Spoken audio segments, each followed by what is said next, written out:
कालीराम जी, श्री राधे महाराज जी। राधा वल्लभ श्री हरिवंश महाराज जी, आपके चरणों में कोटि कोटि प्रणाम। महाराज जी, मैं 15 साल से महादेव विश्वनाथ जी को गुरु मानकर माता काली की सेवा करते हुए शमशान साधना में लगा हुआ था। एकाएक कुछ महीनों से राम जी के नाम से प्रेम हो गया है। शमशान साधनाओं में जो मंतव्य का प्रयोग करता था, कुछ महीने से अब नहीं कर पा रहा हूँ। माला करते हुए मंत्र भूलकर केवल राम नाम ही चलने लगता है। अब राम नाम जपने से आंख से आंसू भी आते हैं, हमेशा रोना चालू होता है। महाराज जी मार्गदर्शन करें, मैं किस दिशा में जाऊं? सही बात ये हुई है कि भगवान भूतेश्वर की आपके ऊपर कृपा हो गई है, जो राम राम तुम्हारे को जपने की रुचि हो गई। बहुत कृपालु हैं भगवान शंकर।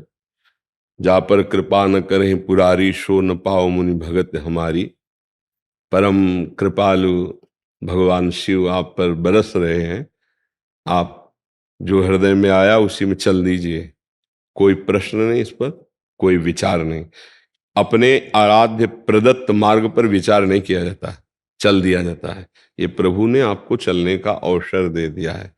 जो चिताभस्मा लेपो गरल मसनम दिक्पट धरो, जटाधारी कंठे भुजगपतिहारी, पशुपति कपाली भूतेशो तो भजति।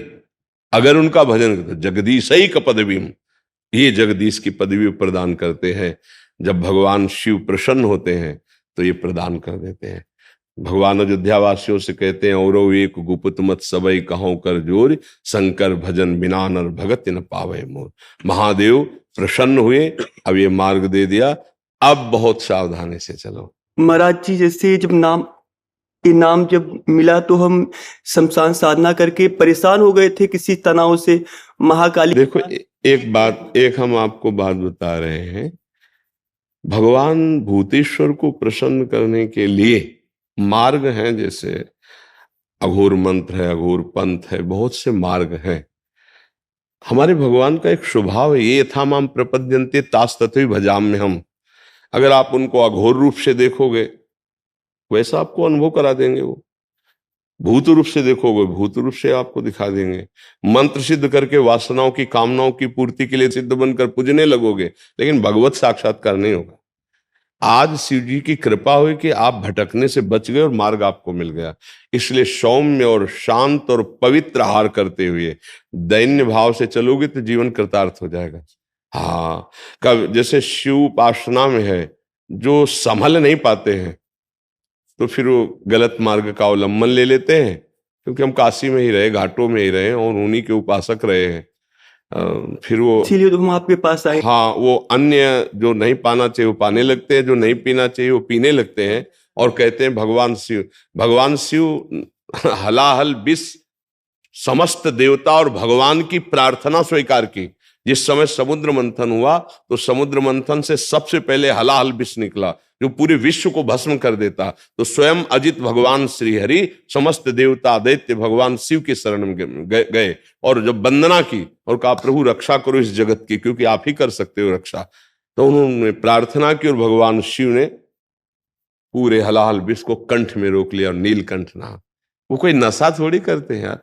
महाराज जी, ऐसा कोई अगुरगु हुआ नहीं, हम नशा तो कभी नहीं किए। अज्ञानतावश जैसे मांस का सेवन हो रहा था, महाकाली के आदेश से जब राम नाम का आदेश हुआ, जैसे महाराज जी नाम में मिला था, परेशान होके महाकाली के मंदिर में बैठे हुए। हाँ, इसमें हमको देखो एक हमारी प्रार्थना है, कहीं हमको शैव उपासना में मांस भक्षण का कहीं भी आदेश नहीं हुआ, कहीं भी किसी शास्त्र में आदेश नहीं है।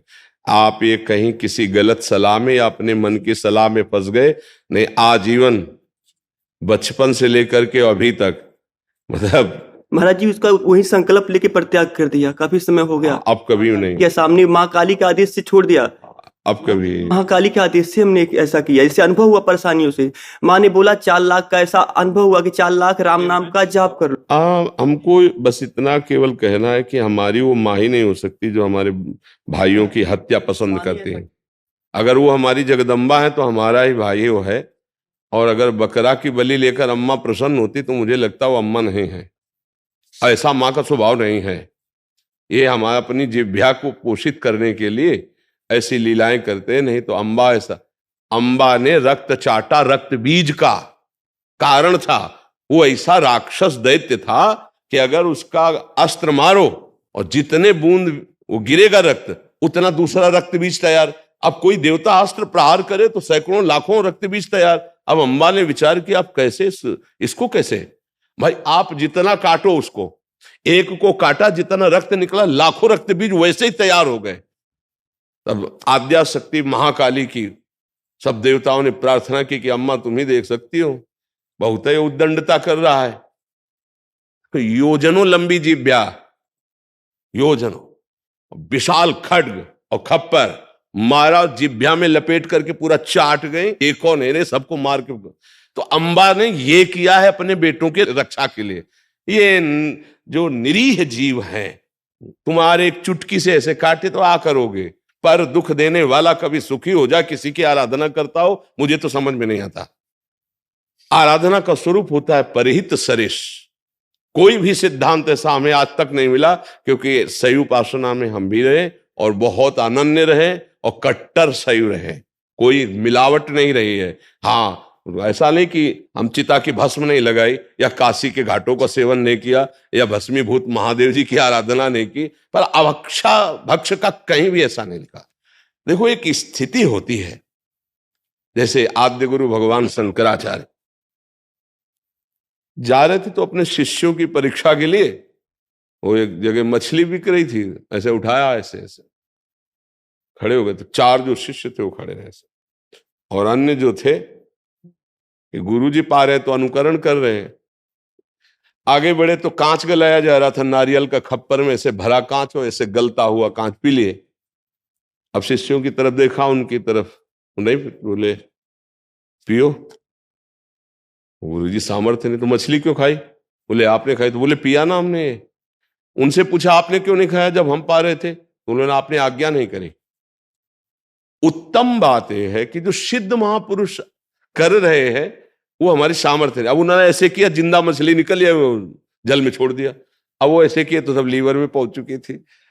तो हम महापुरुषों, जैसे सिद्ध ऐसे हुए हैं महापुरुष, उनकी कुछ लीलाएं विचित्र हुई हैं, हम उनके केवल आदेश उपदेश से जो आचरण मिलते हैं वो मानते हैं, अन्यथा प्रणाम है, आप महापुरुष हो, आपकी बात अलग है, हमको वैसे कार्य नहीं करने हैं। तो बड़ी कृपा हुई, खूब नाम जप करो और पवित्र भोजन, पवित्र आचरण और किसी भी जीव को किसी भी तरह से दुख ना पहुंचाना, इसी से साधुता पुष्ट होती, चाहे जिस मार्ग का हो।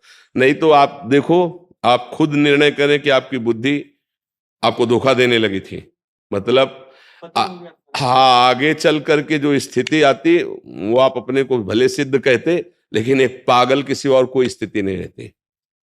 आद्या शक्ति को, या जैसे हनुमान जी है, इनको प्रभु और प्रीतम मानकर आराधना करोगे तो निकल जाओगे, अगर अधीन करने की कोशिश करोगे तो मिट्टी में मिल जाओगे। इनको अधीन करने की सामर्थ्य किसी की नहीं। जब अम्बा अपने रूप में आ गई तो शिव जी चरणों में पड़े थे। दर्शन करते हो कभी? ऐसा दर्शन क्यों, माँ विशाल और वो चरणों में पड़े हुए हैं। आद्या शक्ति है, कभी कोई जैसे ऐसे नहीं कि हम दैवी शक्ति को सिद्ध, वो बहुत, इसलिए नाम जप करे, बड़ी कृपा है कि आपको राम राम का मार्ग मिल गया, खूब नाम जप करो। कोई कुछ चलता ही नहीं महाराज इनके अलावा। हाँ, बस शांत और किसी से कहिएगा भी नहीं, क्योंकि फिर अंतर ध्यान हो जाता है। अगर हम कहते हैं हमारा भजन बहुत दिव्य चल रहा है, निरंतर चल रहा है, वो रुक जाएगा। ये हम दिव्यता की बात कहते हैं। आज जैसे यहाँ संत सभा में कह दिया, अब इसके बाद कभी नहीं कहना, शांत। और ऐसे कोई भी आचरण या ऐसा पहनावा ऐसा ना होना चाहिए जो सात्विक ना हो, शतोगुण से युक्त पहना। देखो भगवान शिव हैं, उनकी हम समानता नहीं कर सकते। जैसे वो मुंडों की माला पहनते हैं, उनकी समानता कर सकते हैं। अगर वो आंख मूंद लिए तो 88,000 वर्ष एक बार में आंख मूंद गई। शंकर सहज स्वरूप संभारा लाग समाज। 88,000 वर्ष अपनी आयु कितनी है? 80 और 100, 88 तक पहुंच जाए तो बड़े भाग्यशाली समझो। 88,000 वर्ष की जिनकी समाधि लगती है, उनसे हम होड़ कर सकते हैं कि वो मुंडों की माला पहनते तो हम मुंडों की माला पहने, वो जहर खाए तो हम। धतूरे का फल चढ़ता है, एक धतूरे के फल में 20-25 आदमी मर जाएंगे। महादेव जी के धतूरों का फल, मतलब वो अद्भुत देवता है, उनकी प्रसादी भी बहुत होश है से ले। मतलब सेव भी चढ़ता है तो सेव ले लो। अब कह दो सबे प्रसाद तो एक धतूर का फल है, खा लोगे तो हजम कर ले के सामर्थ्य थोड़ी, वो देवादिदेव महादेव सबकी सामर्थ्य। इसीलिए बहुत ही सत्संग की आवश्यकता होती है। नहीं तो उसमें क्या उद्दंडता आ जाती है, आराधना में उद्दंडता आ जाती है और वो फिसल कर मानसिक विक्षिप्त हो जाता है, फिर लोग उसको सिद्ध मानने लगते हैं। मानसिक विक्षिप्तता को जो जितना धर्म के विरुद्ध उद्दंडता करे, उसको चार लोग जो है ना वो सिद्ध घोषित कर देते हैं। ये कलयुग का प्रताप है। जैसे कई बातें ऐसे देखने को मिलती हैं जो तस्मात् शास्त्रम प्रमाणम ते कार्याकारी व्यवस्थित हो, कभी सिद्ध ऐसा नहीं कर सकते।